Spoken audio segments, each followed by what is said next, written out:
ನಾಟ್ಯಕ್ಕೆ ಮತ್ತೊಂದು ಹೆಸರೇ ನವಿಲು. ನವಿಲಿನ ನಾಟ್ಯ ನೋಡಲು ಬಲು ಸುಂದರ. ನೋಡ್ತಿದ್ರೆ ಮತ್ತೆ ಮತ್ತೆ ನೋಡಬೇಕೆನಿಸುವ ಅದ್ಭುತ ದೃಶ್ಯಗಳು.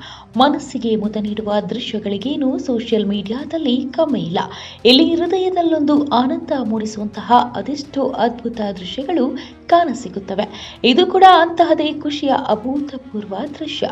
ಎಸ್, ಚಿಂಚೋಳಿ ಚಂದ್ರಪಳ್ಳಿ ವನ್ಯಜೀವಿ ಅಭಯಾರಣ್ಯ ತೋಟಗಾರಿಕಾ ಫಾರಂನಲ್ಲಿ ನವಿಲು ನರ್ತನ ಮಾಡುವ ದೃಶ್ಯ ಕಂಡು ಬಂದಿದೆ. ನವಿಲೊಂದು ಗರಿಬಿಚ್ಚಿ ಕುಣಿಯುವ ಅದ್ಭುತ ಕ್ಷಣ ಇಲ್ಲಿ ಹೊಸದೊಂದು ಲೋಕವನ್ನೇ ಸೃಷ್ಟಿ ಮಾಡುವಂತಿದೆ. ಇದು ಈಗ ಎಲ್ಲರನ್ನೂ ತನ್ನತ್ತ ಸೆಳೆಯುವಲ್ಲಿ ಯಶಸ್ವಿಯಾಗಿದೆ.